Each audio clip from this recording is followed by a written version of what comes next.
My husband and I were killed by the righteous male lead, because we are the vicious villains. One day, we were reborn and returned to 20 years ago, looking at the dying young male lead in the mountain forest. We exchanged a glance. The husband asked, "Should we kill him now?" I hesitated. "He has the protagonist's halo. Can we really kill him?" The husband said gloomily. "Are we just going to watch him get rescued by the leader of the martial arts alliance? Only for him to come back and kill us both in the future?" I said. "Well, it's not the first time we've robbed someone. How about this time? We kidnapped someone." So, between turning over a new leaf and continuing our wicked ways, we chose to raise a child. I pinched Six Thomas. "Hand over the money." Six Thomas slapped my hand away. "You wretched woman, I only have 2 taels of silver in my pocket, after buying medicine for this kid. We don't even have enough for our journey back to the mountain stronghold." I snatched his worn-out purse. "We've already saved him. Why fuss over this little money? We'll make him earn it back for us in the future." I went into the pharmacy and bought an expensive bottle of golden wound medicine, then picked up 3 packets of blood tonifying and chi-nourishing herbs. When I came out, I only had 20 coins left in my hand. Six Thomas grumbled and cursed as he took me to buy 10 steamed buns, 2 flatbreads, and 3 boiled eggs. When we returned to the broken temple, 8-year-old Andrew still hadn't woken up. His small body was curled up on a pile of dry grass. The blood on his clothes had long dried, and his face was ashen gray, looking as if he might stop breathing at any moment. Just thinking about how this kid became a righteous hero in his past life and killed us both without even blinking makes me grit my teeth in anger. Damn it, this time around. We absolutely can't let him learn swordsmanship. Getting stabbed hurts like hell. Six Thomas mocked. "Even if you wanted to teach him, you'd have to know how. The 2 of us. One only knows how to swing a big knife, the other only knows how to wield a hammer. What the hell could we teach him?" He's right, after all. We're just bandits who never learned proper martial arts. Nothing compared to his previous life's master, the renowned leader of the Martial Arts Alliance. While applying the golden wound medicine to Andrew, he woke up from the pain. A pair of large, dark, and bright eyes stared at us warily. "Who are you?" Six Thomas let out a sinister laugh. "We are the black and white impermanents, here to claim your life. Kneel and beg for mercy." Andrew glanced at the medicine powder on his wound and lifted his head expressionlessly. "The black and white impermanents also save people?" I reached out my hand. "To save you, we spent 10 taels of silver. You pay up." Andrew widened his eyes. 10 taels, you're robbing me." I also let out a sinister laugh. "Can't afford it? Then become our sons to pay off the debt." Hee. Andrew was speechless. Thus, the penniless young beacon of righteousness became our adopted son. With the money spent, we had to walk back to the mountain stronghold. The expensive golden wound medicine worked effectively, and Andrew's wound healed quickly, allowing him to stand up. Six Thomas wove a long rope from reeds, tied one end around his waist and held the other end, afraid he might run away. Andrew angrily said, "Let go of me, I'm not a dog." Six Thomas looked down on him. "Of course you're not. Dogs can keep watch at night. What can you do?" Andrew was left speechless, because when they camped in the cave at night, he was so tired and hungry that he slept like a log. Six Thomas and I took turns watching the fire to guard against the wolves. He still had bruises on his face, so I peeled an egg and rolled it over his wounds. Andrew stared at me blankly and asked, "Why are you so good to me?" I grinned and said, "You look so handsome and refined. I want to take you back for my daughter to see. If she likes you, I'll make you her child groom." Andrew reached out and threw the egg away. Six Thomas reached out to catch it, washed it several times with spring water, and stuffed it into my mouth. "Moon, he's just an ungrateful wretch. You should eat it yourself." But the next day, when I brought an egg to roll over Andrew's wound as usual, he pretended not to see it and didn't stop me. Once we entered the mountains, Six Thomas kicked him to go hunting. "Your mother is hungry, go get some meat." Andrew's face injuries had completely healed, and half of his body injuries were better too. At this point, he was actually the healthiest among us. He glanced at me. Along the way, he needed to recover from his injuries, and Six Thomas had to keep an eye on him while also clearing the path. They ended up eating all the dry rations.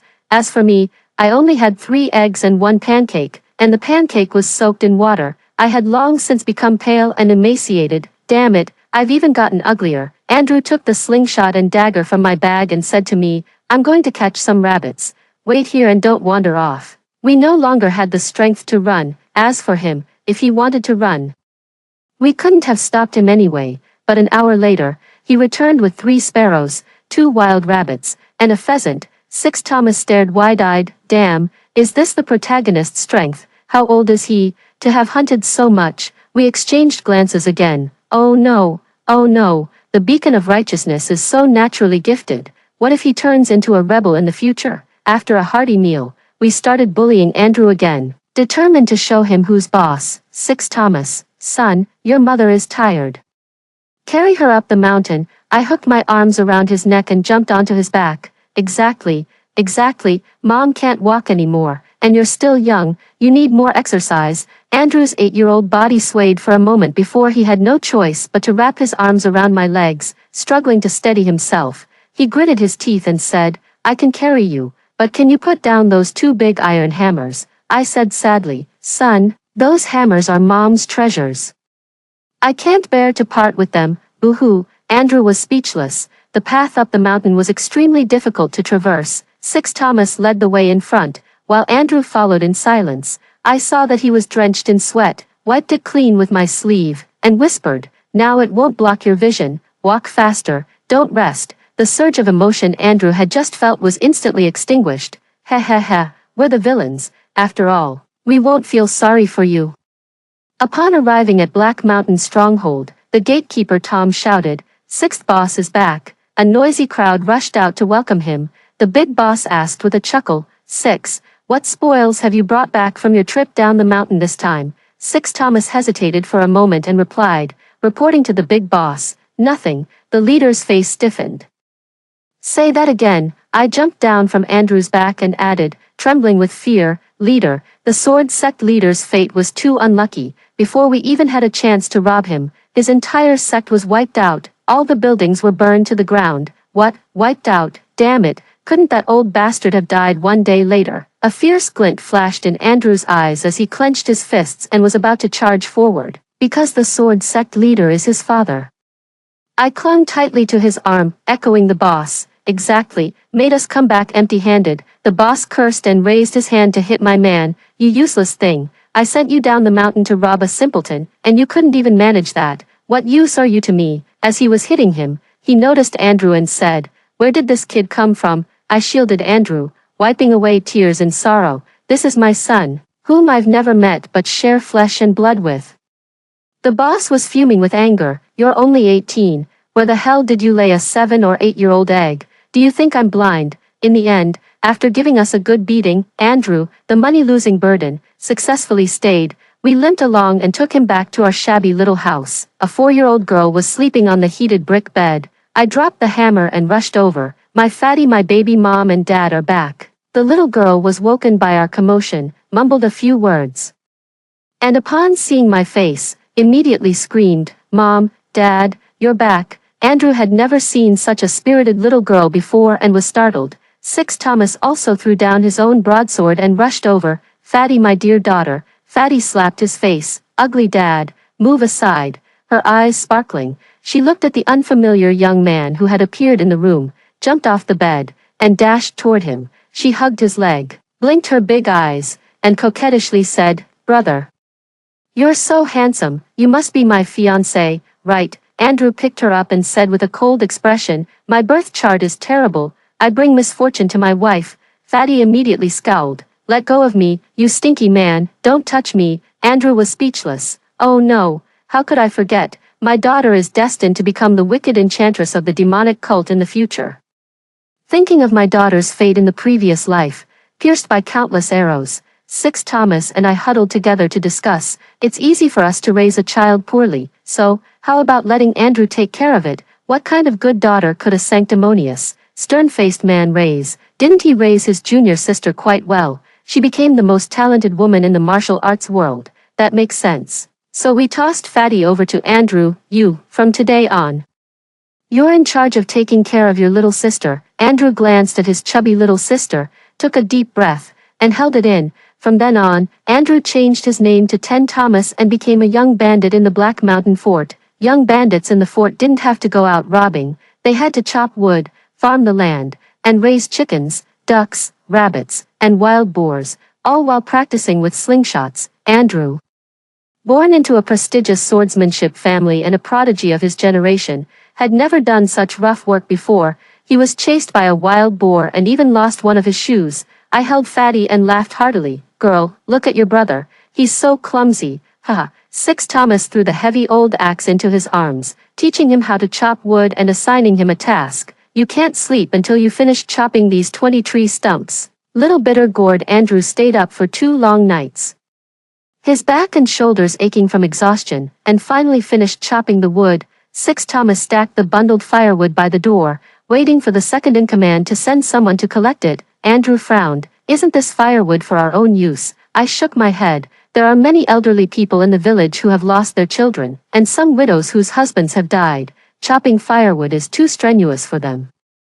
Isn't Aunt Lily across the way relying on the village to distribute firewood? Aunt Lily is frail and sickly. Her husband went down the mountain 3 years ago to rob a wealthy merchant but was killed by the merchant's hired martial servants. Since then, she has been raising 2 children who were still nursing on her own, relying on the village's support to survive. Andrew glanced across the way. 2 little boys, not even as sturdy as Fatty, were hiding behind Aunt Lily. Staring longingly at the large bundle of firewood at our doorstep, he suddenly felt that this bandit den wasn't so detestable after all. The one collecting the firewood was the second-in-command, who was also the mother of the chief. Seeing the large bundles of firewood, she started making sarcastic remarks again. Finally, you've handed in the full amount. I've always said raising a girl is useless, and in the end, you still had to pick up a boy. Fatty immediately changed her expression. Who are you looking down on, you old hag? When I grow up, I'll be a ruler of my own territory. The second-in-command pinched her chubby cheek. A regional overlord, with those scrawny arms and legs of yours. Fatty jumped up, ready to fight her. Andrew grabbed her by the collar and pulled her back. Fighting and cursing will make you ugly. You're supposed to be the sweetheart of the demon cult. Fatty was speechless. She immediately shut her mouth and pointed at the firewood, telling the second-in-command to take it and get lost. The second-in-command was about to mock them further, but Andrew stepped forward. My parents still need to cook for my sister and me. If you've finished counting, please leave. Though he was only 8 years old and dressed in simple cloth clothes, his proud demeanor and icy glare actually intimidated the second-in-command, who retreated half a step and left in a huff. Moon, don't think you're so great just because you picked up a son.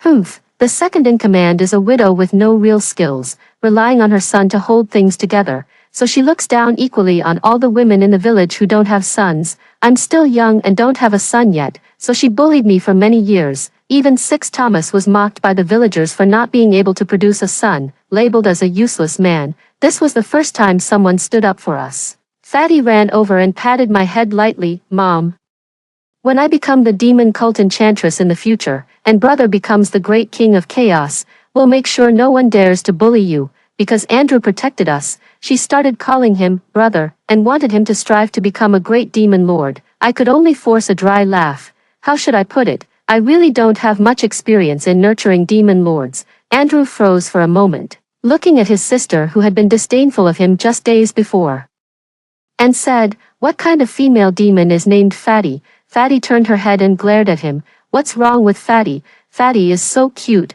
Andrew patted Fatty's head and showed his first smile since arriving at Black Mountain Stronghold. Let me give you a proper name. Out of the 123 people in Black Mountain Stronghold, not even 3 could read. Andrew has read books and is much more capable than others. He named Fatty Sunny Thomas. May she be as free and easy as the breeze, and make a name for herself far and wide. Fatty really liked this name and even asked Andrew to teach her how to write it. Andrew taught her 100 times, but her handwriting still looked like a dog's scrawl. I couldn't stand it. You're so silly, girl. Even Mom has learned it. I used a stick to write Sunny Thomas crookedly in the sand, and it looked much better than what Fatty had written. Andrew suddenly asked me, why do they all call you Moon? I didn't look up at him and just wiped away the words on the ground to write again. I have a twin sister. On the day we were born, it was the Mid-Autumn Festival. A poor scholar passing by our house asked for some tea and named us Moon and Star, which means the bright moon. I am called Moon, and she is called Star. Is your sister also in Black Mount Village? I shook my head. 1 year, it rained continuously for 2 months in our hometown. The crops rotted, and there was no harvest from the fields. When the landlord came to collect the rent, we had no money, so he took my sister to be his concubine. My parents went to his house to ask for their daughter back, but he had his servants beat them to death. My sister rushed over and bit him, and he beat her to death as well. From then on, there has only been moon, and no star. Andrew was momentarily at a loss for words. I went on by myself. Why didn't I die? Because 6 Thomas came. I looked at my burly husband with admiration. He came with the leaders to rob the landlord's house. Everyone else went for gold and silver, but only he avenged me by killing the landlord and his henchmen. So I followed him to Black Mountain stronghold and became his woman. 6 Thomas patted his chest and chuckled. Learn a thing or two, kid. Your dad is a real man. Andrew pursed his lips tightly, not finding this a touching story at all.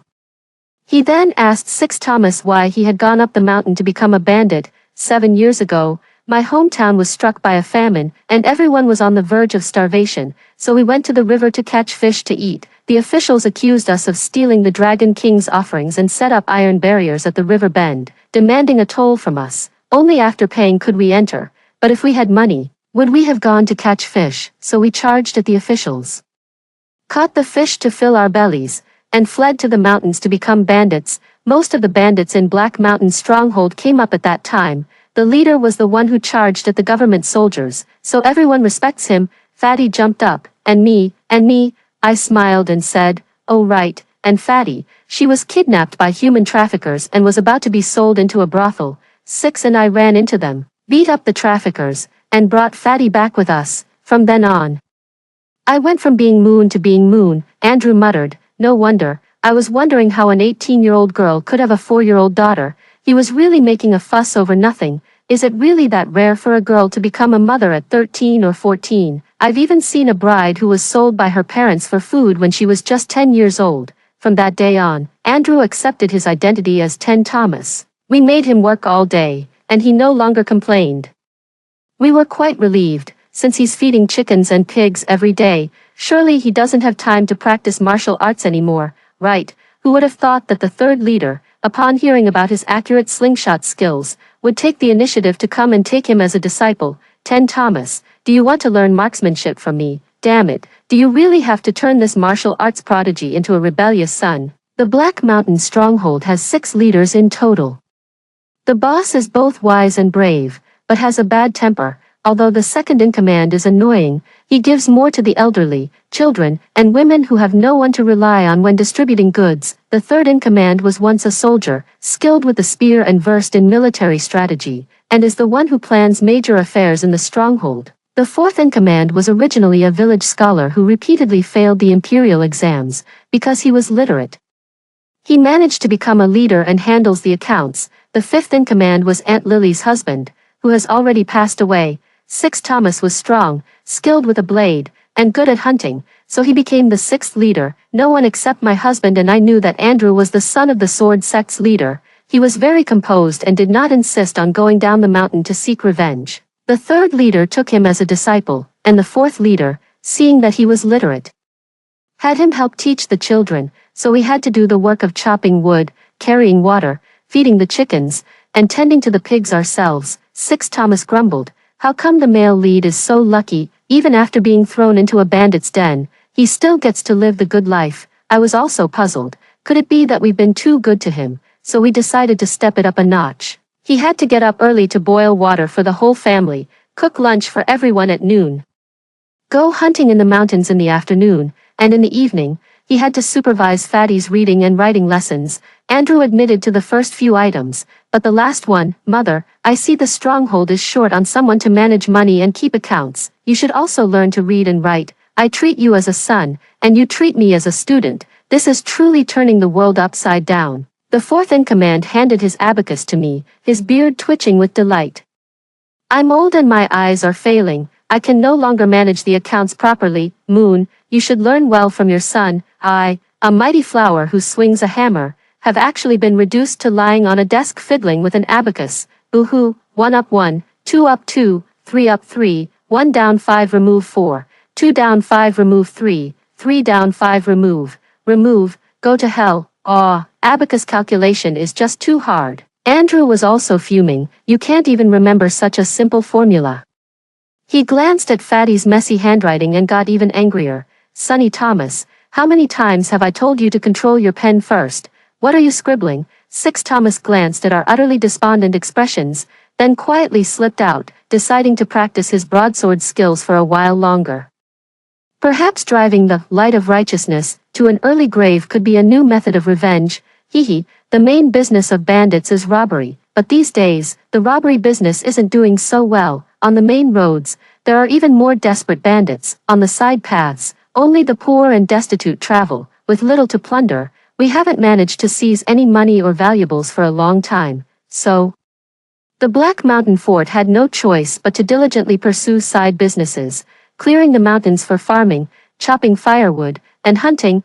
Arbitrarily clearing mountains for farming is, of course, illegal, but we are bandits after all. The authorities can't attack us up here, so there's nothing they can do about it. To support over 100 people, the stronghold has gone to great lengths, fortunately, with skilled hunters like Andrew. It's much more convenient to go down to the market to trade for supplies. City folks love game meat, so the family of 4 disguised themselves as ordinary hunters and headed down the mountain with their catch. 6 Thomas carried the goods and stood in the market, while Fatty began to hawk. Game, fresh game from yesterday, take a look, have a look, all good stuff. Soon, someone came to the stall to ask about the price. Andrew wore a straw hat to cover himself, afraid of being recognized. But he kept looking around, as if searching for someone. The destruction of the Sword Sect happened a year ago, and there has been no news of the Sword Sect's sole heir in the martial world. We have hidden him well, but I know that someone who has lost everything will not give up on revenge, just like how, back then, 6 Thomas helped me get my revenge, and I was willing to marry him. Andrew lost even more family than I did, so how could he just hide away in the mountains and live a carefree life?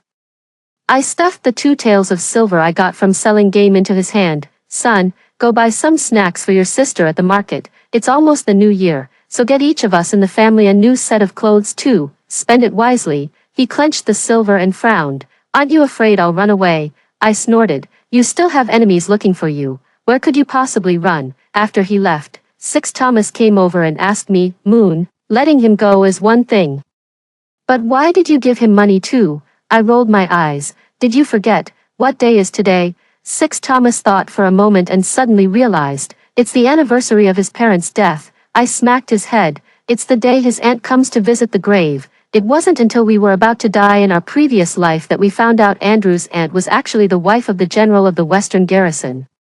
She was an abandoned infant adopted by the Sword Gate and raised until the age of 15, when she married a military man. Who would have thought that her husband would fight his way through the ranks and become a great general? When she returned to her hometown in glory, she heard that the Sword Gate had been destroyed, her parents and siblings were all dead, and her nephew was missing. After several inquiries, someone spread a rumor, claiming that it was our Black Mountain stronghold that, failing to rob them, killed them to silence them. In a fit of rage, that woman actually went so far as to have the court issue an order to wipe out our Black Mountain fort.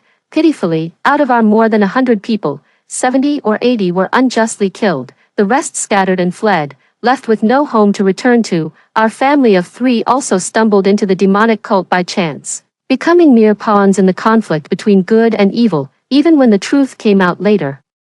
Who would care about a small bandit hideout? The common people even applauded and praised the general's wife for eliminating a scourge for the people. Now that we've been reborn, with the male lead as our witness, his aunt probably won't go to such extremes to suppress the bandits again, right? After all, we are now considered Andrew's benefactors, right? As dusk fell, we had long sold out all the game, and Fatty was already dozing off in my arms, yet Andrew still hadn't returned. 6 Thomas was annoyed. Has that kid really run off, gone to join his aunt? I was a bit worried too. Did we miscalculate? If we don't leave now, the city gates will close. Just as we were about to set off back to the mountain stronghold, Andrew returned, leading a lame horse and carrying 2 cloth bags. 6 Thomas widened his eyes. Where did that horse come from? I bought it for 1 tael of silver, 6 Thomas said with a heartache. 1 tael of silver can buy 500 caddies of rice. And just like that, it's gone, and we bought a lame one, you spendthrift. But Andrew said, even though the horse is lame in 1 leg, it can still walk. Mother and sister can ride it home without getting tired. It seems that making him carry me up the mountain last time was truly his nightmare. I hugged him and said, Woo-woo, you're really mother's good boy, you've learned to care for others. Andrew awkwardly broke free from me and patted the cloth bundle on the horse's back. Buying ready-made clothes is too expensive. I bought 2 bolts of fabric. We can make them ourselves at home. I blinked, but mother doesn't know needlework. Andrew said, I'll learn when we get back. I hugged him and tried to kiss him. Good boy. Andrew slipped under my arm, dodging my kiss. Fatty groggily opened her eyes, saw Andrew, and reached out her arms for a hug. Brother 10, I bought you candied hawthorn and chestnut cakes. Eat them quickly. Andrew's heart instantly softened.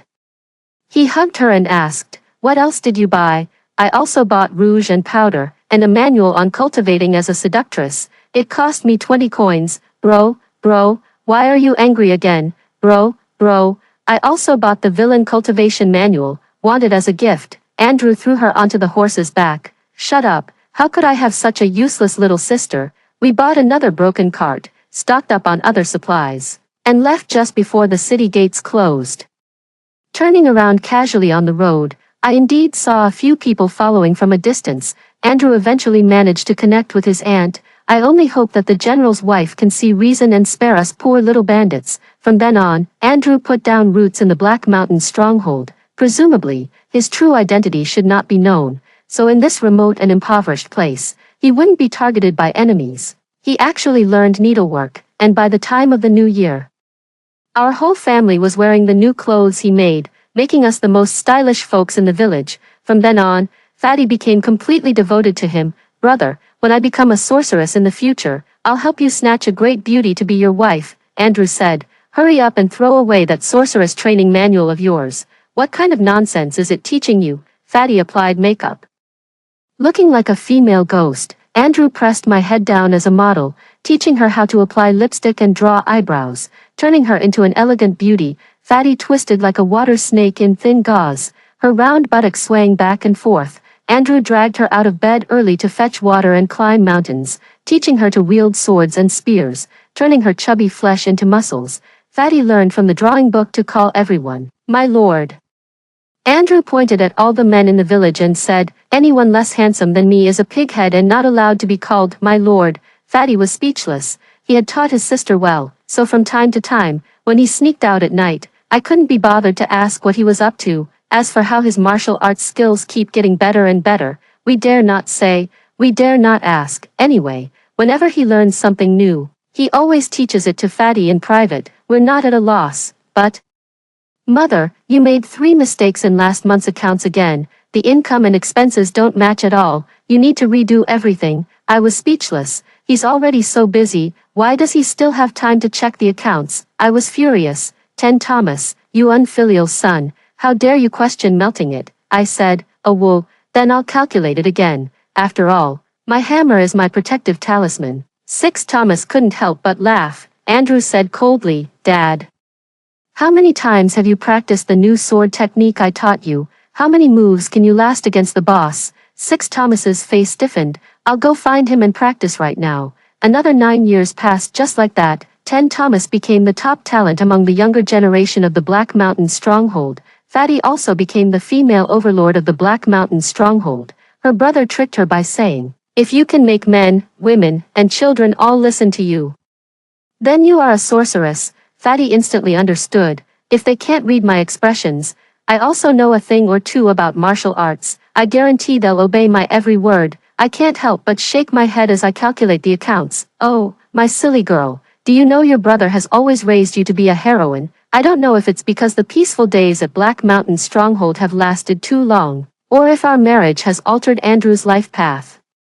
But this year we suddenly encountered a flash flood. Half of the stronghold was washed away, many of our livestock died, and the crops were all destroyed. More than 40 people died. We survived the bandit suppression, but we couldn't escape the natural disaster. The old scholar, whose legs and feet were not agile, was protected by his son, and both were buried under the collapsed earth slope. The second in command, who always sarcastically mocked others for not having sons, used his walking stick to pull 7 girls out of the flash flood, but he himself was swept away. 6 Thomas rode his lame old horse and rescued the last 4 bags of grain and 3 cured hams. Our family didn't have time to escape and were swept into the muddy water. Several figures in blue suddenly appeared and rescued Andrew first. That little rascal, even as a bandit, still had a kind heart. He directed the two men to rescue the half-unconscious me and Fatty from the half-collapsed house. I'm not a fool, of course I know they are the secret guards left for Andrew by the general's wife, I thought. The general's wife is truly ruthless. Her subordinates only save Andrew's benefactors but refuse to lend a hand to others in the stronghold. Is it just because we are bandits? Perhaps she wishes we were all dead, so no one would know that her nephew is also a bandit. We couldn't afford a funeral, so we just sang mountain songs all night amidst the mess. The singing was awful. So awful that everyone cried non-stop. Looking at the dilapidated stronghold, the chief decided to start robbing again. 18-year-old Thomas should also go down the mountain with the adults. On the eve of the operation, I saw those people in blue robes again. They were guarding a noble woman, secretly bringing her to see Andrew. I thought, that must be Andrew's aunt. Will my cheap son go with her, if he really leaves? Can I still ask him for the silver I spent on medicine to save him? 2 or 10 taels would be enough to buy a month's worth of food for the remaining people in the village. Fatty, now 14 years old, had grown into a graceful young woman and was helping me cook porridge for everyone when she suddenly asked me, "Mother, is brother going on this robbery too?" I glanced at Andrew, who was listening intently to the leaders assigning tasks under the firelight, and couldn't help but feel a bit worried. He comes from the sword sect. A descendant of a prestigious and righteous school. Over the years, he has been secretly cared for by his aunt. If he were to truly engage in robbery and murder, he would never be able to become a great hero in the future. Not only that, but he would also face public condemnation and be scorned by thousands. But he is different from us. He still has a way out. As long as he follows his aunt this time, he won't have to face ruin and suffering. In the end, he can retreat unscathed, if, like in his previous life, he is adopted by the leader of the Martial Arts Alliance. Though blinded by the dangers of the Jianghu, he will spend 20 years searching for his enemies, ultimately becoming the renowned beacon of righteousness. We are merely the insignificant casualties on his path to becoming a great hero. Now that we have also turned him into cannon fodder, will he still choose to sacrifice us? Mom, I'm asking you a question. I snapped back to reality and said, "Your brother is an adult now. It's time for him to go out and make his way in the world. He has no experience in robbery, and if he gets caught, he's definitely done for. I'm going to get him a proper weapon." I found Tom, the gatekeeper. "Is your forge still around? Can you make weapons?" Tom saw me and quickly waved his hand, saying, "I don't have my father's skill. I can't make a hammer." I threw the hammer to him. "Who said anything about making a hammer? Just melt these 2 lumps of iron for me and help forge a sword." Andrew's family sword technique is renowned far and wide. The sword is his divine weapon. My hammer is also a treasure, said to contain some rare metal. Tom's father tried to persuade me several times while he was alive, but I never let him take it to forge a sword. But Andrew might be leaving. His path of vengeance is so difficult. After all, we were once mother and son. How can I just stand by and watch him die? Unfortunately, they went down the mountain to rob before I could finish forging my sword. To make matters worse, out of the 10 groups passing by this time, 7 were refugees fleeing from other places. The leaders couldn't bring themselves to kill them, so they let them go. Instead, they inquired if they could also join the bandits up in the mountains. Fleeing from famine requires physical strength, and they simply couldn't endure it any longer. Becoming bandits might at least allow them to snatch some food. Thomas said that the remaining grain couldn't support so many people and advised the leader not to do anything foolish. The chief crouched on the hillside, hesitating for a long time, but ultimately took them in. "Damn it, we might as well pull off a big job. If we can't rob anyone on the mountain roads, we'll go rob in the city. We can't just let everyone starve to death." They decided to rob the local tyrant Tider in the town. He had relied on his ancestors' status as imperial relatives to extort a great deal of wealth from the people. Robbing him would be like eliminating a scourge for the people. I clapped loudly. "Chief, I support you." Andrew whispered to me, "Mom, when you came to rob our house 10 years ago, was it for the same reason?" I shook my head. "No, at that time, Aunt Lily's husband had died. And her child was so young, crying all day long, and no one could comfort them. We heard that your family had a treasure with magical properties that might be able to help. The sword sect has 2 most famous treasures. One is the exclusive sword technique of Sword Gate, Night Rain on Empty Steps. The second is Sword Gate's secret treasure, one of a kind. Yet there are 2. the so-called one-of-a-kind. Yet there are two, inch means Sword Gate possesses a treasure that can replicate something exactly as it is. I felt a bit embarrassed. They said your parents are quite kind. We wanted to borrow that treasure to replicate a man for Aunt Lily, so the child would have a father, of course. If your parents refused, we planned to recklessly try to take it by force. But we were too late. Your family had already. When we arrived at Sword Gate, all we saw was a raging fire.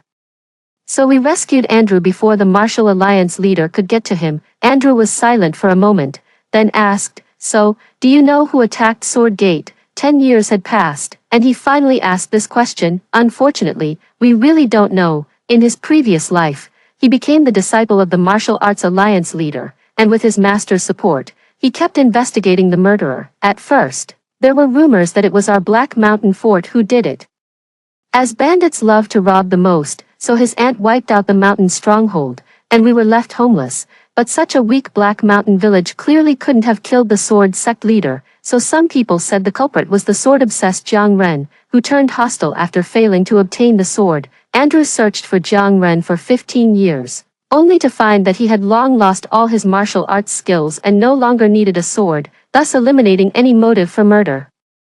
Then rumors spread that the murderer was the demon sect leader. Andrew began targeting the demon sect, fighting his way all the way to their headquarters. 6 Thomas and I were just low-level cannon fodder who were killed by him. Since cannon fodder died too early, we naturally had no way of knowing whether the demon sect leader was actually his enemy or not. I asked him, the timing of our rescue was so coincidental. Didn't you suspect the Black Mountain stronghold? I was skeptical, but...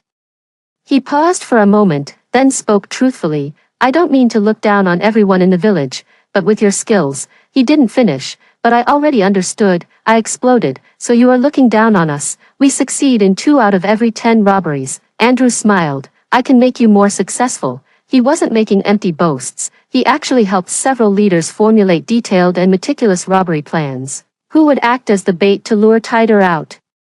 Who would go to Tider's house in advance to work? Who would scout and draw the layout of the Wang family's property? Who would keep watch? Who would carry out the action? What weapons to bring, and what signals to leave? Black Mountain Stronghold had never pulled off such a clean robbery. Without even showing his face after descending the mountain, he masterminded the operation and looted the Tider family clean. 6 Thomas hacked the notorious local bully Tider to death with 2 strikes of his blade. I even went over and added 2 more strikes. It was this person who came up with the terrible idea of offering my sister to the landlord to settle the debt back then. In the past, I was weak and powerless against him. Now I'm still weak, but I have the super brain Andrew on my side. Ha ha ha. The beacon of righteousness has finally been dragged down into the mud with us, the day we returned from the robbery. The village was bustling. Now that we have money, we've bought food and medicine, and the new home will surely be rebuilt. Many of the newly joined bandits are educated and capable, able to help out and showing us respect. The adults all drank wine. Cheap liquor goes straight to the head, and most people are drunk. I stumbled over my own feet looking for Andrew. 10 Thomas, good boy, our hero. Where have you run off to? He came over to support me and said, I'm right here. Hey son.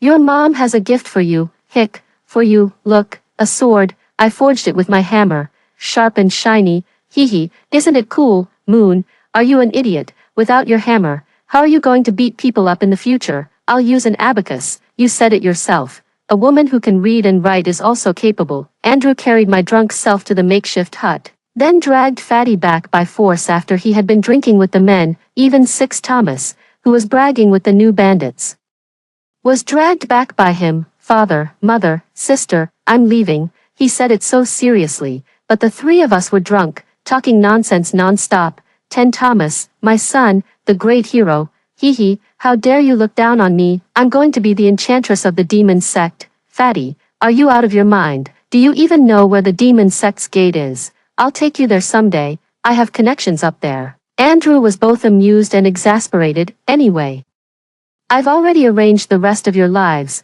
Black Mountain Stronghold will get better. I carry a deep-seated blood feud that I must avenge, but I can't drag you all into it. Take care. He didn't kneel and kowtow to us, but simply covered us with the new clothes he had made. The next day, when I sobered up, I found a farewell letter under my pillow. 10 Thomas of the Black Mountain Fortress had vanished without a trace. From then on, A lone wanderer wielding a weapon called the hammer sword began to make a name for himself in the martial world. It was said that he was the last surviving descendant of the Lincoln family from the sword sect. Some also claimed that the one and only had reappeared in the world, now in the hands of Andrew. Andrew left with such ease, but it left me in misery. The whole village is looking for him, and I can only keep lying, saying he went out to make his way in the world. Fatty threw a huge tantrum. Mom, where's my brother? Was he captured by the demon cult? Should we go rescue him? I'm so annoyed. I've already told you, your brother is just going through his rebellious phase and ran away from home. What does that have to do with the demon sect? The demon sect is thousands of miles away from Black Mountain Stronghold. Don't think I don't know what you're scheming. Stay put in Black Mountain Stronghold and don't you dare go anywhere. Fatty went to pester her father. Dad, don't you have connections up there? Can you get me into the demon sect? Six Thomas laughed awkwardly. Ahaha, actually, the demon sect is quite far away. Maybe we should just forget about going. 14-year-old Fatty wanted to see the world outside, to prevent her from running away from home as well. I promised her, once the stronghold is rebuilt, we'll go down the mountain with you. Andrew kept his word. The wealth we gained from robbing Tider was more than enough for us to rebuild our home. Strangely enough, despite the scale of the robbery, the authorities somehow failed to capture the culprits. That is, us, for a long time. Instead, the Black Mountain Stronghold became famous overnight because of this incident and even gained some renown in the martial world. They say he's a local tyrant who robs the rich to help the poor, and his methods are ruthless, but calling us the Eastern Forest Bandits is just too harsh. The people in our stronghold are just ordinary folks forced into desperate circumstances. In short, no one dares to provoke us easily anymore. As long as there are no more natural disasters, we can manage to survive with farming and hunting as our side occupations. Black Mountain Stronghold escaped the tragic fate of total annihilation. The cold-hearted general's wife ultimately showed us mercy for the sake of her nephew. 3 years later, we have a new home. The new home is very large, with several houses built, no longer like before when the four of us had to squeeze into one room. My husband and I could only have fun when the kids weren't around, and Fatty and I had to kick the two men out just to take a bath. When 10 Thomas returns in the future, he'll have his own room too. It's just that I heard he found Jiang Ren, the sword-obsessed master who had lost all his martial arts skills, ahead of time, and confirmed that he wasn't the one who massacred his family. Once again, he traced it back to the demon sect. This time, however, our family of 3 hadn't yet been reduced to serving as cannon fodder for the demon sect. I found an honest scholar among the newly arrived bandits to take over the accountant's job, and then the 3 of us went down the mountain, since my daughter insisted on becoming a demoness of the demon sect. It was time for her to experience the dangers of the martial world firsthand. But, Sonny Thomas, you've already driven away 8 young heroes. What are you trying to do? They just wanted to ask for your name. Fatty clicked his tongue impatiently and said, my brother said that anyone less handsome than him is a pig. This martial world is really cursed. How come there isn't a single handsome guy? The tea house owner laughed and replied, the martial world is never short of talented young men. Isn't the closed-door disciple of the Martial Alliance leader a top-tier talent? I heard that next month, the Martial Alliance will hold a grand meeting at U Mountain to discuss plans against the demons. Many female heroes are going to join the excitement. I suddenly felt uneasy. After exchanging a glance with 6 Thomas, I asked, may I ask who this closed-door disciple is? It's young Master Andrew Lincoln. He's highly skilled in martial arts, talented, and exceptionally handsome. Truly the most promising newcomer in the martial world today. It's just that the name of his sword is rather unpleasant. We wasted 10 years for nothing, and in the end, Andrew still became the disciple of the Martial Arts Alliance leader. Fatty was overjoyed. Is he good-looking? The tea house owner nodded. As handsome as Pannon. Fatty clapped his hands. Mother, I'm determined to win this son-in-law. Ha, no way. Are you playing some kind of moral transgression skit here? Our family doesn't do that kind of thing. U Mountain is far. Without a horse, it would take 2 months to get there, and we'd miss the martial arts gathering. But horses are expensive, and we don't have the money. Fatty stood at the street corner, wearing his most dignified smile, and waved at the carriage. Is anyone heading to mount you? Would you be kind enough to give us a ride? 6 Thomas grew impatient. Why not just snatch one? What's the point of all this trouble? Fatty shot him a glare. Step aside, ugly dad, don't ruin my beauty trap. You, a beauty trap. Who's that blind? Before the words had even finished, a luxurious convoy of vehicles came to a stop, the carriage curtain was lifted, and a graceful beauty leaned out with a smile, saying, "I am on my way back to you, Mountain. If you don't mind, you are welcome to ride along with me." Fatty's eyes lit up. "Wow, a beauty, of course, we'd love to." I pulled her back abruptly and firmly declined. "Thank you, miss, but we can still walk for a few more days," Fatty said. "If you can sit, why walk? Because the gentle, soft-spoken beauty before you is none other than Sarah, the #1 talented woman in the martial world who, in your previous life, mercilessly led the crowd to stab you, the demon cult enchantress, to death. She is the junior sister personally raised by Andrew, the beacon of righteousness. A cold beauty carved from the same mold as him, kill anyone from the demon sect on sight. Andrew spent all his efforts in this lifetime nurturing you, but who knows whether the current Sarah is good or evil." Upon hearing that Andrew plans to announce the news of his family's secret treasure, the one and only, at the martial arts gathering, many wandering warriors from afar have come after getting the news. Even Sarah, the proud female disciple of the Martial Arts Alliance leader, has rushed back. It seems many people are coveting the Jianmen sect's treasure. After Sarah left, Fatty set his sights on another carriage. It seemed to be the young master of Qingyu Manor, Harry. The other's eyes were full of clarity as he warmly invited him. Upon seeing his handsome face, Fatty was about to get into the carriage, who knew someone shouted from behind, "Run, the devil's sect is here." Fatty immediately retracted his foot from boarding the carriage and exclaimed excitedly, "Dad, Mom. The chance to join the sect is here." Harry gracefully descended, blocking Fatty's path. "Miss Two, don't be afraid. With me here, I won't let these villains bully you." While everyone else fled, Fatty pushed him aside and went against the flow, eagerly asking, "Hey, brothers from the devil's sect, are you still recruiting?" Harry was shocked. The little leader of the demon cult was shocked. He said, "Where did this little blonde girl come from? Instead of settling down to get married, you want to join our demon cult. What can you do? Kill and set fires, or seduce men?" Ha ha ha. They were still laughing, but I knew they were finished. Sure enough, Fatty's expression changed. He raised the slingshot from his waist, and with a flick of his finger, each stone hit its mark right between the eyebrows. It wasn't until several leading members of the demon cult fell to the ground with their heads split open that the others snapped back to reality and retreated in panic. Moments later, they were about to charge forward. Fatty put away the slingshot, then pulled out 2 sections of a spear from his waist and assembled them. With a swift twirl of the spear, a chilling killing intent radiated. "I thought the demon cult didn't practice gender discrimination. I called you big brothers out of courtesy. But did you really think you could boss me around?" That day, at the fork in the road leading to U Mountain, the spirited young woman, who had showcased her skills with blades, spears, and slingshots one after another, single-handedly wiped out an elite vanguard squad of the demonic cult. No one could discern the origins of her martial arts. The moves she executed seemed quite ordinary, but when performed by her, they were simply dashing. Her style emphasized speed, precision, and ruthlessness. Coupled with immense strength, the passers-by who had originally run away turned back to watch her dominate the match. Beside them, a young couple was holding up robes and collecting tips from the onlookers. "Oh yes, yes, she's my daughter indeed. Would you like to give a tip, folks?" "Oh yes, yes, she's still unmarried. Betrothal papers. Sure, sure, I'll take them and let my daughter choose later. Taking us to U Mountain. Oh, that's so kind of you, friends." "Sure, sure, we're all friends, so."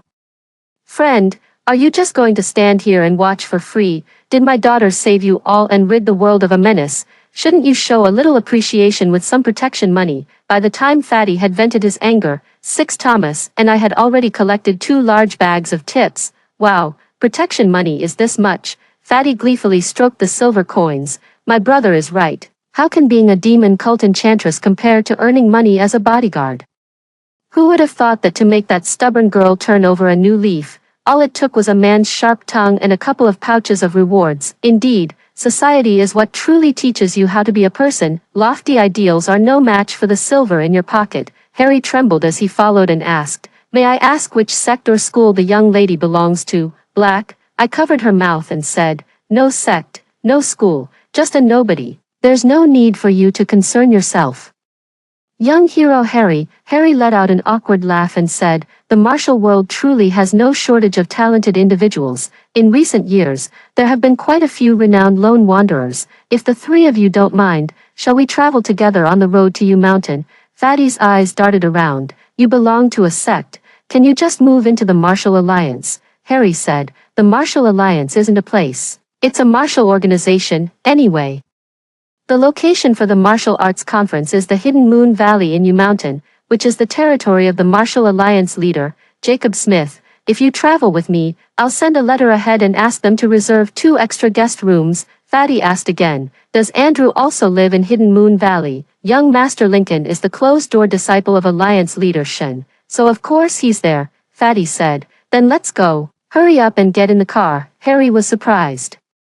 "Miss Two is in such a hurry," Fatty said. "Yes, I'm in a hurry to snatch a man." Harry was speechless. I quickly added, "What my daughter means is, she wants to see the heroic demeanor of young Master Lincoln." Harry said sadly, "Don't say any more. I understand. After all, he's the top of the young hero's ranking." Sigh. It's no wonder Harry is upset. It's just that Andrew is a prodigious male lead, who, despite being lured to our mountain stronghold and buried in obscurity for 10 years, still emerged as a top-tier talent. I just don't know if he would still be willing to acknowledge us as his poor relatives after meeting us at his new master's place. With the help of Harry's family carriage, we arrived at Hidden Moon Valley half a month later. Along the way, we also saw quite a few familiar faces. I gave Fatty a heads up in advance. "When you see young Master Lincoln, don't make a fuss. We need to appear well-mannered and refined." Fatty wiped the long spear that the third-in-command had given her, ignoring my comment. "Mom, if I were to snatch a man to marry, how much bride price should I prepare? Do people in the martial world care about this sort of thing?" I looked up at the sky. "Well, according to the principles set by your brother in Black Mountain Stronghold, if someone is taken by force and they're unwilling, no amount of bride price allows you to mess with them. But now that you want to snatch the principal himself, I think the principal can be quite flexible, right?" As I followed the attendant of Hidden Moon Valley inside, the embodiment of principles himself appeared. "Brother Harry, you've arrived so early. I'm afraid I've been remiss in." Sonny Thomas, the beacon of righteousness, who had just been greeting Harry, froze in place. After more than 3 years apart, he had completely transformed, now resembling a cold, aloof young hero like the moon hanging high in the sky. Fatty was also stunned when he saw the man she was about to snatch. I thought she was going to call him brother, but instead, she turned around and shoved me out, whispering anxiously, "Mom, quick, hide the money. You didn't record that protection fee in the books." I was speechless. Damn, I forgot that Andrew, that rebellious son, made me record every single transaction. Wah. We earned that secret stash with our own skills. Why does he get to audit it? A confused Harry was sent away. In the guest room, the cold-faced young warrior Andrew closed the door and looked down on us with disdain. "Did you see the letter I left 3 years ago?" We nodded obediently. "We saw it. Since you saw it, you should have obediently stayed in the Black Mountain stronghold. Why did you come down the mountain?" Fatty said honestly. "Bro, you know me. I want to be a demon cult enchantress, so, the first step is to go down the mountain and join the demon cult, right?" Andrew took a deep breath, the veins on his temples throbbing. "Isn't Black Mountain Fort already somewhat famous? Isn't that enough for you to show off? Why are you still yearning for the demon cult?" Fatty pouted. "I didn't realize how annoying they were until I saw them. Bro, I'm not going to be a demon cult enchantress anymore. They're sexist. They wouldn't make good colleagues." Andrew was satisfied and asked again, "Then why are you here at Hidden Moon Valley causing trouble?" Before I could stop him, Fatty eagerly spoke up. "Bro, I heard the Martial Arts Alliance leader's youngest disciple is really good-looking. I plan to snatch him and bring him back to the stronghold to be my husband. You're familiar with this place. Do you know him? I heard his surname is Lincoln." Andrew said, "What did you say you want to do?" "Snatch who?" "Just Andrew, the dream lover of countless young women in the martial world." Andrew looked at him with a half-smile. "You've never even met him, so why do you want to snatch him to be your husband? All the girls like him, and they're not blind. Andrew is definitely top-notch. If I snatch him back to be my husband, how much face would that bring me? Just for face, right? I'm only 17. What bad intentions could I have? I just want to snatch myself a perfect husband." Andrew looked at me and Six Thomas. his anger rising sharply. I've only been gone for 3 years. Can someone tell me, who exactly taught Sonny Thomas to become like this? I shrank my shoulders back. Son, you know your mother. I'm not a looks person, I'm just a bit greedy for money. Six Thomas also hugged his broadsword and curled up in the chair. Son, you know your father. Although I often rob money, I never rob people. Fatty was puzzled. Does this even need to be taught? If you like it, just take it. Isn't that the basic principle of being a bandit? Andrew said. Do you know who I am? My brother is Ten Thomas. Ten Thomas was the name I used at Black Mountain Stronghold. My real name is Andrew, and I am the only son of the sword sect's leader, Fatty said. You're Andrew, the martial arts prodigy burdened with a deep-seated blood feud. Andrew nodded with a smile. Still planning to take me back to the stronghold, Fatty screamed and jumped up. Aw. Damn it, who would want to date someone who spanks me? She was so angry that she paced around the room, wishing she could find a crack in the ground to crawl into. After calming down, she leaned close to Andrew, pouting and acting coquettishly. Bro, the new house at home is finished. When are you coming back? Andrew's eyes softened. I'll go back after I get my revenge. Wouldn't that take a long time? Fatty thought for a moment and said, You want to avenge your family. And you are also our family, so we will help you seek revenge together. You know, Black Mountain Stronghold never abandons any of its family. I nodded. That's right, Andrew sighed. I left without a word back then because I didn't want to drag you all into this. In this life, our ending has changed. Yet Andrew, that little bitter gourd, is still suffering. He left a way out for the Black Mountain Stronghold, so we should still lend him a hand. I poured cold water on it. Although your martial arts are good now, there are plenty of people in the martial world who are stronger than you. What will you do if you can't defeat them? In the previous life, Andrew became the shining light of the righteous path, renowned throughout the world, thanks to Jacob Smith's 20 years of guidance. In this life, we brought him back to Black Mountain Fortress and delayed him for 10 years. How could he compare to the disciples of other martial arts families? Moreover, ever since Jacob Smith happened to meet him 3 years ago and took him in as a closed-door disciple, it seems he hasn't been well received by his fellow disciples. He wants to avenge his family, but will those disciples from Hidden Moon Valley, whose limelight he stole, collude with outsiders to harm him together? Andrew smiled. Whether I can defeat them or not is another matter. As long as I live long enough, I will eventually be able to. The most important thing is to first identify the enemy clearly, so as not to harm innocent people by mistake. I froze for a moment. He really has changed. In the previous life, he never cared about others like this, whether they were his enemies or not. As long as they were considered villains, he believed they deserved to die. This time, he actually knew how to show mercy. All right, now, bring out the ledger. Let me take a look, I said, shocked. Would it kill you to let me be moved a little longer? I reluctantly brought out the ledger from the past few years for him to see. Andrew lowered his head and flipped through the pages for a long time, his face darkening again. Didn't I leave you quite a bit of silver when I left? Over the years, Sonny Thomas and Dad have earned a lot from hunting and selling game, so why are there only income entries and hardly any expenses? Did you go robbing again? Why is the spending so little? I cried out in protest. Not at all, we were just being frugal. What are you saving for? For your wedding and for Fatty's dowry? I've asked around. Back when your dad married your mom, it cost 5,000 taels. By that standard, don't we have to scrimp and save? Six Thomas also patted his chest and said, although we are only your adoptive parents, whatever your birth parents can give you, we can naturally provide too, when you and Fatty get married in the future. Our family must make it a grand and splendid occasion. Andrew stared at us in a daze, turning his gaze away before tears could fall, and muttered, why compare yourselves to my parents? The Jianmen fortune was built up over several generations. Do you even know how large an amount 5,000 taels is? You might not be able to save that much in your entire lives. Before he could finish, I slapped him hard on the head. Shut up, even if you think you're all grown up now. You're not allowed to curse your parents into never making a fortune. Andrew rubbed his head, stunned and bewildered. I want to hit someone, but I don't dare disobey my adoptive parents. So angry, I'm leaving. Fatty didn't quite agree. Mom, when we're out in public, give your brother some face. I pouted. A mother hitting her son is only natural. Besides, I paused for a moment and whispered, your brother may say that revenge is a dish best served cold, but in reality, he has been planning everything all along. waiting for the perfect opportunity to wipe out his enemies in one fell swoop. Otherwise, how could it be that after hiding in Black Mountain Village for 10 years without anyone knowing, he coincidentally ran into the leader of the Martial Arts Alliance as soon as he descended the mountain and was taken in as his last disciple? Life in Hidden Moon Valley was quite lively. Everyone else was a prominent figure in the martial world.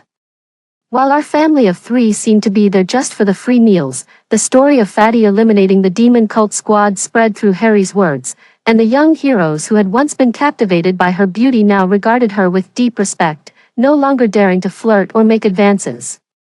Only Harry remained attentive, constantly hovering around her. He even extended his warmth and enthusiasm to me and Six Thomas. The friendship between Qingyu Manor and Sanyua Valley ran deep, and with his care, our family felt even more at ease and comfortable in Sanyua Valley, until 2 familiar figures in blue robes came to invite us. "You two, our master requests your presence." In the room, a beautiful woman stepped out, looked at us, and said, "I've always said I wanted to meet the 2 of you, but Andrew always stopped me. Today, I finally have the chance to repay you for saving my life.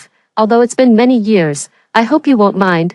Soon, 2 rows of attendants stood beside us, holding trays of gold, silver, and treasures for us to inspect. Six Thomas stared wide-eyed. "This is for us." I kicked him and quickly bowed. "Greetings, General's lady." Just as she began to smile, I cheerfully said, "Although Andrew is fortunate and blessed, it's also true that he owes much to our protection as a couple. We won't decline these gifts, so please have a gift list signed later and help us deposit them in the silver bank." The General's lady's smile instantly froze on her face. She probably didn't expect us to be so unapologetically straightforward and accept everything without hesitation. She didn't make small talk with me, and after a brief exchange of pleasantries, she finally couldn't hold back and said, "After all, Andrew comes from a distinguished family. The 2 of you, living as bandits in the mountains, although you have raised him and shown him kindness, if word gets out, it won't sound very good, I hope." I interrupted her. I understand. Pretend we don't know each other, right? The child's future is important. We'll keep our mouths shut." The General's wife finally showed a satisfied smile. After returning to the room and finishing the accounts, Six Thomas and I couldn't help but high-five each other. "Wow, we're rich now." As for agreeing to pretend not to know her, I can manage that for now. Cutting ties is out of the question. After all, we're still counting on raising children for old age support. We're just that kind of cunning villain. He. On the day the martial arts gathering was held, Hidden Moon Valley was packed with people. We were seated in a corner, from where we could see the legendary leader of the martial arts world, Jacob Smith. Compared to rough characters like Six Thomas, he was a truly dashing and elegant old man. Speaking with considerable refinement, he passionately recounted the numerous crimes committed by the demon sect, stirring up collective outrage. It wasn't until a burst of cheers erupted that we realized Andrew had taken the stage. His identity has long been known to the world, and there are many others who have suffered the same fate. Today's martial arts gathering is intended to seek justice for sects like the Sword sect that have been persecuted by the demon sect. He took out an ancient-looking wooden box, claiming that it contained the Sword sect's secret treasure, one and only, yet two. Simply attach it to any object, wait a moment, and it will replicate an identical copy. It works on rare treasures and living beings alike. As soon as these words were spoken, everyone stared greedily at the box in his hand. "But, Andrew, who are you trying to fool? That shabby wooden box was just a little toy carved by Aunt Lily's 2 foolish sons and given to you, wasn't it? Didn't you complain about their poor knife skills back then and use it to store your blade cleaning cloth? Wow, you're not learning the good but the bad, and you've actually started lying too," I said back when I saved him. I clearly searched him. Where did he get some treasure to show everyone? He was still making promises with a straight face. "If anyone can help me take the life of the demon sect leader, Lincoln, will hand over this secret treasure as a reward." I was just about to ask him how he could be so sure the demon sect was the culprit when I heard him say, 6 months ago, I went alone to the demon sect and personally questioned the demon sect leader about whether he committed these numerous crimes. "Wait, are you seriously confronting me directly like this?" Someone in the audience laughed mockingly. "Exactly, you really aren't afraid of death, are you?" Everyone turned to look and saw a tall man wearing a mask. The man responded loudly, "Just as our sect leader said, those 7 cases of murder and extermination were indeed our doing. We spared you half a year ago because we saw your potential and thought you were worth letting go to grow stronger for a future battle, if you want revenge. Prove it with your skills. Stop all this pointless chatter here. I immediately cursed angrily. Then why didn't you say so from the start? If the demon sect had announced it to the world earlier in the previous life, wouldn't the Black Mountain stronghold have been able to avoid disaster? I'm so pissed off, the masked man said calmly. That's because we thought the Lincoln family had all died out. Now that Andrew has reappeared in the world with the secret treasure, our strategy naturally has to change. Our sect leader has made it clear, the one and only is what he wants. Whoever dares to snatch it shouldn't blame us for being ruthless. Andrew clenched his fists, veins bulging. You actually killed my entire family for a treasure that may not even exist, the masked man shouted. We asked your father for the treasure, but he refused to give it, so we had to teach him a lesson. Before he could finish his sentence, Andrew had already drawn his sword and flung it. From over a dozen yards away, he slit the man's throat with a single strike. The sword flew so fast that no one had time to react. Sword shadows fell like rain, a flash of crimson shot out, and the masked man's body stiffened, leaving only his head rolling away. It was actually the sword sect's ultimate technique.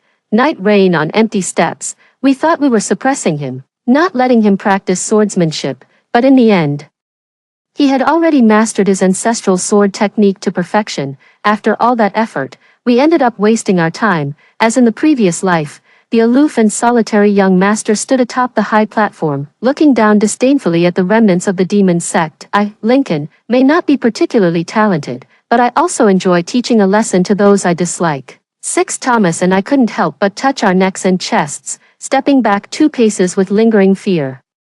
It felt as though the sensation of being stabbed to death in the previous life was still vivid before our eyes.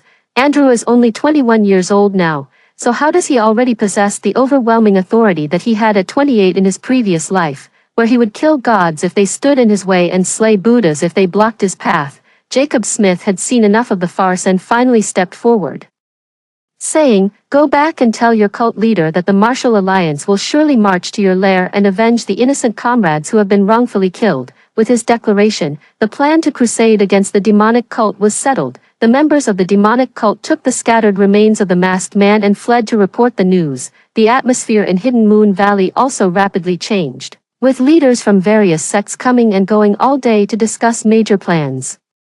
Fearing they might get caught up in the conflict, wandering martial artists and minor sects who wanted no part in it slipped away early. Harry asked us why we weren't leaving. Fatty blinked but couldn't tell the truth, so he lied. "You're so weak, we're afraid you'll die. We'll accompany you to the demon sect for a while." Harry was so moved he almost cried. "So Miss Two has been so worried about me." "Don't worry. I will definitely make a name for myself, persuade my parents, set aside their prejudices, and treat you well." It's not only someone like Sarah who can be called a noble heroine. In my heart, Miss Two is equally tender-hearted and chivalrous, no less than her, Fatty said.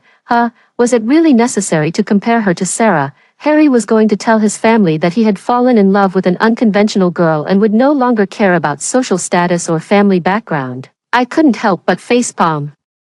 My silly daughter really has the potential to be an enchantress. It's only been a few days, and the young master of Qingyu Manor is already willing to go through fire and water for her, even defying his parents. On the day of departure, Andrew took the opportunity while toasting everyone to secretly ask me, "Why are you still here?"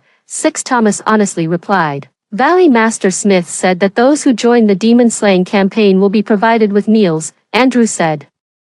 "You guys just keep taking advantage. Sorry that having such parents has embarrassed you. Admit the mistake, but won't change. Anyway, we followed the main group as well. Having been on both sides of the law, we once again witnessed the countless pawns sacrificed in the struggle between good and evil. Those ordinary people, just like us, who blindly risked their lives for a mere bite to eat. Those wanderers of the martial world, who harbored no real grudges yet willingly fought and killed in the name of so-called justice. Those common folks who threw rotten vegetables at us and accused us of defying the law. There are also many ill-intentioned individuals who sneak in among the crowd, engaging in petty theft and mutual deception." Fatty was confused about the true nature of the martial world. "Mother, what kind of people are those in the martial world?" I handed her the toasted bun. "They're nothing more than outlaws.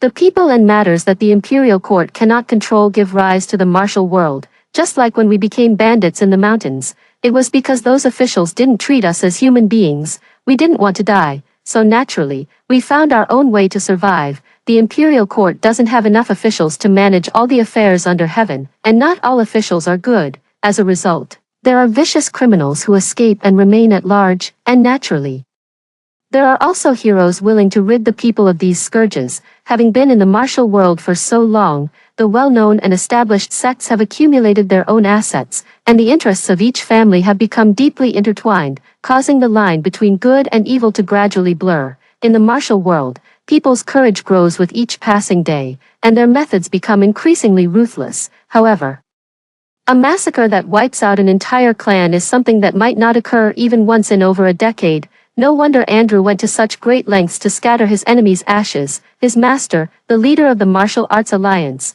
was clearly more qualified than us. He treated him extremely well, showing leniency everywhere, offering guidance in every matter, and when he saw him in danger, he didn't put on airs but personally went to rescue him. Compared to us, who secretly hid and slacked off while pretending to fight and kill in the team, he was far superior. Fatty asked in confusion, "Dad, between you and Valley Master Smith, who is actually my brother's father?" Thomas felt deeply embarrassed and said gruffly, Master, a teacher is like a father, so he's another dad to him. Your brother just has that annoying habit. He loves calling people Dad from afar." Andrew and Jacob Smith sneezed in unison.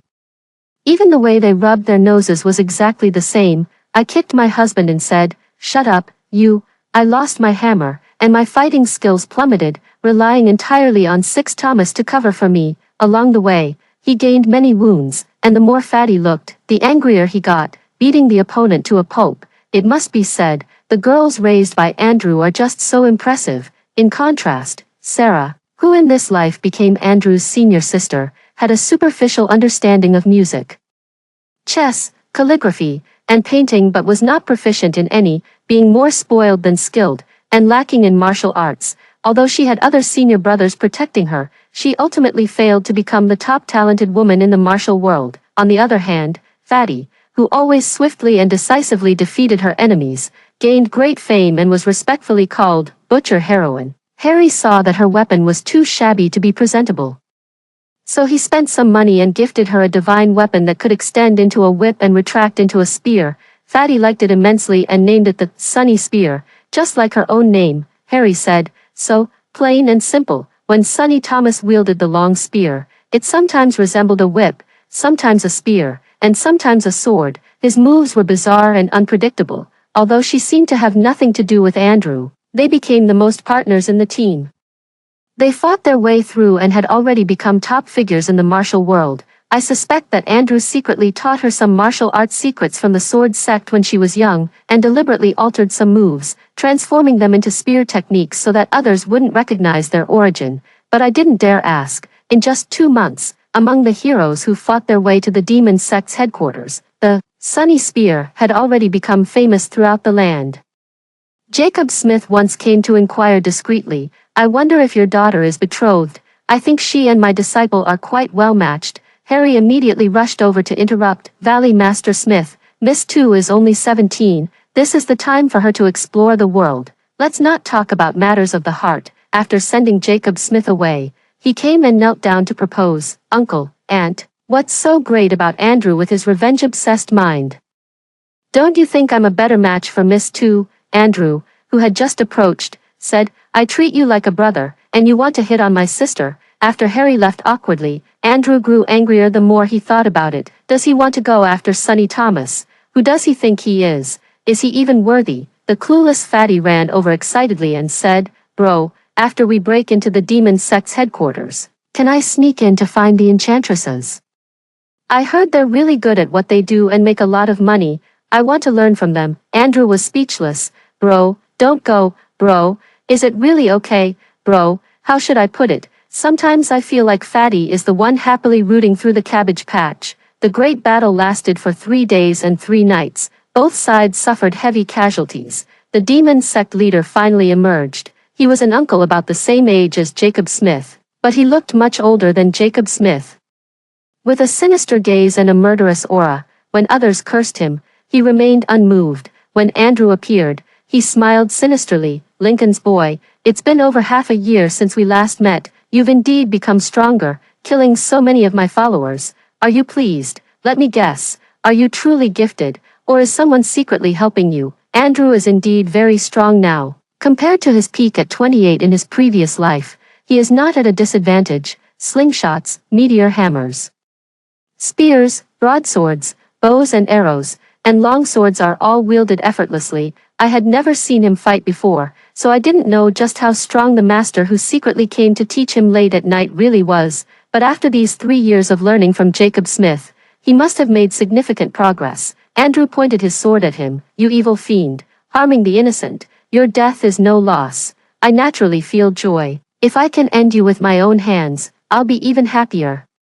If you're afraid of me, hiding is useless. I am merciless and will never let you go. Haha, then fight me. Let's see who will have the last laugh." He personally stepped in to fight Andrew. Everyone tacitly stopped what they were doing and quietly watched them fight. Dust and stones flew, the sky darkened, and every move was filled with lethal intent. Fatty, who had originally intended to sneak in to find the enchantress, also stopped in his tracks and said with concern, "Dad, Mom, I feel my brother is going to lose." We watched for a while and said in unison, "Your brother will lose, but the other side won't win either." Sure enough, just as Andrew was severely injured and about to be struck dead by a palm strike, Jacob Smith rushed forward. He didn't use the Hidden Moon Valley's ultimate technique, the waxing and waning 15 forms, but instead took the iron hammer sword from Andrew's hand and unleashed the sword sect's secret skill, Empty Stares Night Rain.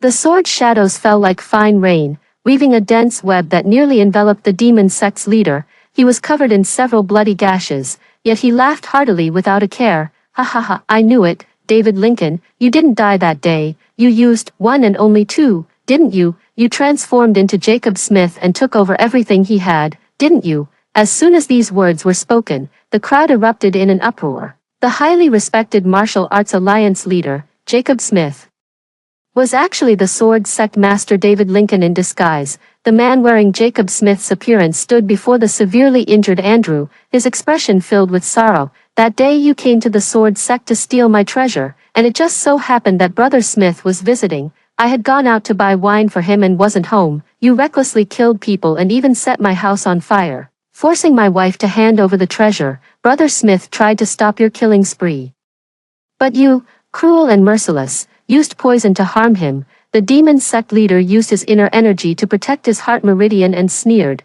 He insisted on pretending to be something he's not and lacked caution against others. "Can't blame me for that." David Lincoln helped his son up from the ground and resentfully recounted the past events. 13 years ago, the demon sect leader was wicked and arrogant, and he developed even greater ambitions, wanting to declare himself king. But the martial world is different from the imperial court. The wealth and status gained by being an evil villain through burning, killing, and plundering are vastly different from those of a king who is recognized by the royal family with a just cause. He set his sights on a weak and incompetent prince, wanting to take his place, but since he was not of royal blood, he turned his attention to the one and only of the sword sect. He wanted to transform himself into that prince, enjoying the wealth, status, and power that came with it. Jinmin's, unique yet dual, was originally a family heirloom miraculous medicine. It was used to replicate an entirely new limb or organ for patients who unfortunately suffered damage to their extremities or internal organs, preventing them from becoming disabled. However, after enduring wars, dynastic changes, and the rise and fall of families, it gradually fell into obscurity within the martial world and was eventually lost. The Lincoln family now possesses the last remaining portion of unique yet dual. On the day the sword gate was destroyed, Jacob Smith risked his life to save David Lincoln's son, Andrew. He was already deeply poisoned and did not have long to live. If he were to die now, the martial world, which had just regained its peace, would once again fall into chaos. The Hidden Moon Valley, which he had painstakingly built, would likely be destroyed by the remnants of the demonic cult and meet its end. Before his death, he boldly asked David Lincoln to become Jacob Smith in his place, to protect his inexperienced disciples and navigate the complex relationships among the major sects. In exchange, David Lincoln could use the resources of Hidden Moon Valley and Jacob Smith's prestige to avenge Swordgate. Thus, David Lincoln used the last dose of one and only. After settling his son, He found a secluded spot, applied the medicine to Jacob Smith's exposed face and limbs, and then replicated it onto himself. During the waiting period, 6 Thomas and I unexpectedly arrived and rescued Andrew. All the truth came to light, and 6 Thomas and I suddenly understood. It turned out that in the previous life, the reason the leader of the Martial Arts Alliance was able to rescue Andrew so quickly, nurture him with care, treat him as his own, and guide him to become the light of righteousness was because he was actually Andrew's biological father. However, his identity had changed, and he could no longer face his son as David Lincoln. He had no choice but to let his son tirelessly seek the truth while secretly assisting him in avenging their family. In this life, Andrew went up the mountain and became a young bandit. Though he no longer enjoyed a life of luxury, he was also free from the pressure of being the light of righteousness, allowing him to spend a relatively carefree and unrestrained youth. The current Andrew is not the coffin-faced young hero who despises all villains and shows no mercy. Instead, he is a young hero who gets infuriated by our family of 3, scowls at his friends in annoyance, and shows leniency to minor villains. Though father and son have not yet acknowledged each other, they work together seamlessly to stabilize the Martial Alliance and drive the demon sect into a corner. Standing side by side, they coldly declared, "Today will be your last day, no matter how others view this martial arts marvel. The demon-slaying battle today will absolutely not stop." After 2 more days of fighting, the demon sect leader finally died under Andrew's sword. The sects that were watching from the other side of the river all rushed forward to reap the spoils. The toughest master was taken down by Lincoln and his son. Turning around, he cursed David Lincoln for being a fraud, yet he was a righteous and dignified hero of the orthodox path. Harry, caught in the middle, argued, no matter what, for the past 13 years, it has been sect leader Lincoln who has been wholeheartedly maintaining the order of the martial world. Ha! What does it matter if Jacob Smith begged him to take over? The man is dead, so naturally, he can say whatever he wants. Exactly, this vast hidden moon valley has long been taken over and completely controlled by him, hasn't it? Hypocrites, the remnants of the demonic sect scattered and fled in disarray, while the righteous knights gathered together, discussing animatedly. Fatty watched for a long while before commenting. These people are so ugly, their expressions are truly unpleasant. Compared to them, even the third leader looks handsome and refined, with his own father protecting him. Andrew won't die. We decided to sneak into the demon sect's lair to steal money and make a run for it. After all, others are looting too. Rather than letting it fall into the hands of villains, we might as well take it for ourselves. If we don't join in the looting, wouldn't it make us look like amateurs in the bandit business? In the end, we seized 2 chests of treasure. And Fatty took away a few enchantresses who looked both clever and beautiful. Let me make this clear. I'm taking you back to the mountain stronghold not so you can chase after men. You have to teach me how to run the business. The stronghold is too poor, and we need to explore more ways to make money. The enchantresses were speechless. We hurried all the way back to the Black Mountain stronghold. The troubles of the martial world no longer concerned us. I heard that in the end of that demon-slaying war, the court sent people to suppress it. They had long been displeased with these troublemaking martial artists, taking advantage of the situation where both the righteous and evil factions were weakened. The court came to offer amnesty and indeed won over many people. For the most vicious criminals, they should be arrested, executed, or sentenced as necessary. For sects that still had assets, paid taxes diligently, and enjoyed considerable prestige, the court would show leniency. The general of the Western garrison achieved great merits and was seemingly enfeoffed as a prince of a different surname. The general's wife transformed into a princess. Somehow, the matter of David Lincoln replacing Jacob Smith quietly faded away in the martial world. Jacob Smith, the master of Hidden Moon Valley, remains the leader of the Martial Arts Alliance, maintaining good relations not only with various sects but also with the imperial court. It is said that his last disciple, Andrew, died of exhaustion after avenging his family. A rising star of the martial world has thus fallen. The sword sect has since vanished from the martial world. 2 years later, Black Mountain Village had a new look. The imperial court came to offer amnesty, distributing the mountain land to the villagers and sending a few elders to teach us how to grow medicinal herbs and fruit trees, with enough food and clothing, and land and property of their own. Everyone stopped thinking about being bandits and robbing others. The poor scholar I had forcibly recruited through the abacus and account books back at me and said, "Moon, I'm going to take the imperial exams. You can handle the bookkeeping work yourself." I'm so annoyed. I went to knock on my daughter's door. Fatty, didn't Harry say he wanted to come to the village to find some work? Can he handle accounting? Fatty angrily replied. How many times have I told you? Call me Sonny Thomas from now on. Fatty sounds so tacky. What if Harry's parents dislike the name? Harry quickly said with a smile. What's wrong with Fatty? Fatty is so adorable. If I like it, my parents will like it too. Fatty, when are you coming back to Qingyu Manor with me? My family wants to meet you. I kicked the door hard. You're not allowed to go. I haven't saved up enough dowry for you yet. Furious, I went to find Six Thomas again. Where the hell has that bastard gone? A few children pointed up the mountain and laughed. Moon, Uncle Six has gone hunting again. I was about to lose my mind. Didn't those old men say hunting is forbidden? They claim we have to protect the damn mountain scenery to grow good herbs. Six Thomas, get your ass back here right now. Rushing to the village entrance, I saw a young man in plain clothes holding a long sword, grinning shamelessly at me. Mom, I'm homeless again. Is my room still empty? I immediately laughed and scolded. Your aunt is already a princess consort. Why are you pretending to be poor in plain clothes? Didn't the prince's mansion reserve a room for you? I'm not used to living there. He took out 10 taels of silver from his purse. Aren't you saving up for your children's weddings? I still owe you 10 taels, and I came specifically to repay you. I snatched it from him, wiping the tears from my face. At least you have a conscience and didn't leave your debt unpaid. Glancing at the sword in his hand, I said disdainfully, haven't you read a lot of books? How could you give such a lousy name to a sword? He raised an eyebrow. Isn't hammer sword pretty good? It's so unique. Ignoring him, I turned and walked toward the village, shouting, Six Thomas, Sonny Thomas, get your private savings out of 10 Thomas's house before he confiscates them. The young man behind me followed casually as I walked inside.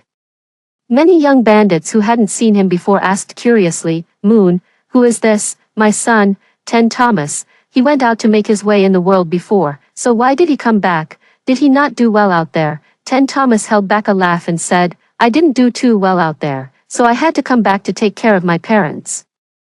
Sonny Thomas heard the commotion and rushed out of the house. Brother, you're back.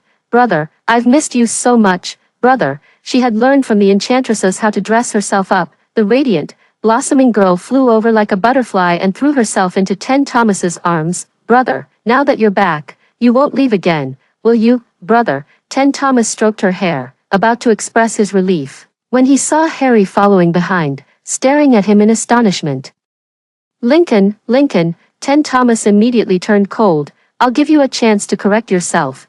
Call me brother-in-law. The summer sun filtered through the shadows of the camphor tree in the yard, casting dappled light that made the lively commotion in the house seem like the most ordinary scene in a mountain village. A passing neighbor smiled and asked, Moon, is your son back? I nodded repeatedly. Yes, I'll treat you to Tangyuan tonight. Why eat Tangyuan? Isn't the Mid-Autumn Festival coming soon? Let's have a few pounds of mooncakes instead. Great, let's have a few more for a happy reunion. Six Thomas has finally returned, carrying a still lively wild rabbit. He said to me, Moon, I caught a rabbit for you. Even if we can't eat it, we can at least keep it, right? What should we name it? I held the rabbit in my arms, thought for a moment, and said, let's call it Star. Moon and Star, symbolizing reunion. The full moon has not yet arrived, but it will be round soon. Our family is finally together again. So, may we all be blessed with longevity. Though thousands of miles apart, we can share the beauty of the moon together. After hearing the story above, what are your thoughts? Feel free to share your opinions in the comments section. Looking forward to hearing from you. If you liked this story, don't forget to like it, share it, and subscribe to my channel. See you next time.